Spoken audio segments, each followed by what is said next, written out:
I wonder whether Sonja could talk about, how you see what is the role of carbon markets in this sustainability transition, especially in fostering green hydrogen, and how what are the actions that you think we should be doing in order to push them and develop them more and more? Yeah, thanks a lot. So maybe just 2 words on my company first before I then answer your question. Actually, Perspectives has been consulting both the private sector and also the public sector on climate policies and also on implementing carbon market projects over the last 20 years. And over that period in time, we have seen quite an evolvement of the nature of the carbon market mechanisms. So one started off with a very project-specific approach that then developed over into a more programmatic approach, and then it has been even growing a bit further into national programs. Now, with the Paris Agreement, we enter into a new era again, which is basically that there is more commitment on the countries' side, so to speak, but at the same point in time, we are currently lacking their concrete incentives for the private sector. And now, having worked on carbon markets over the last 20 years, I'm really convinced that carbon market mechanisms can play a vital role in financing green hydrogen and also low carbon hydrogen projects, because what you basically do is, and I just explained for those that are not so familiar with carbon markets, you look into the question, if I have a green hydrogen project, for example, and I produce the hydrogen, say in Egypt, and then I use part of the hydrogen in Egypt itself, and the other part I export to Europe, let's say to a steel company somewhere in Germany or the Netherlands or wherever. So now the question is, how does that help the climate? Essentially, it helps the climate because you move away from other fossil fuel consumptions. For example, in the steel plant, you might replace coal or gas or other fossil fuels. And for example, if you use it for the transport sector in Egypt, just as an example, you would replace diesel or gasoline.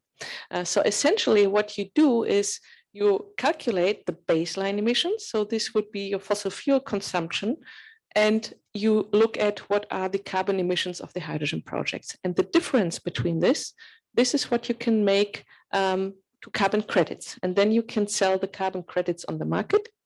There are different markets around. I will touch upon this in a second. And then the market pays you, a premium for those carbon credits, which basically means that you can integrate carbon finance into the overall project finance. And this can be more or less relevant. It depends, of course, on the prices that are being paid. In the past couple of years, we have seen comparatively low prices on the voluntary market, somewhere between 5 and maybe 25 euros per ton of CO2. But the forecasts also are that this will increase also with an increasing level of ambition. So that can be up to 50 or 60 euros per ton of CO2.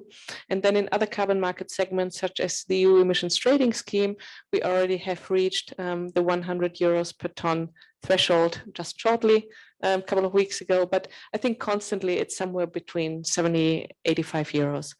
So you can see from that there is a significant potential financial contribution. And now the question, of course, is, what do we need to do in order to really benefit from it? And from the discussions I have had, with project developers last year, I realized, yes, people are aware that carbon finance and carbon market mechanisms are somewhere out there and potentially we can benefit from it, but it's still very far away and it's not firmly integrated into their own efforts to make a project economically viable. Now, the technical challenge is that currently there is no what we call methodology for doing the emission calculation, right? The baseline minus the project emission. So usually there has to be a so-called methodology for that. And this doesn't exist yet.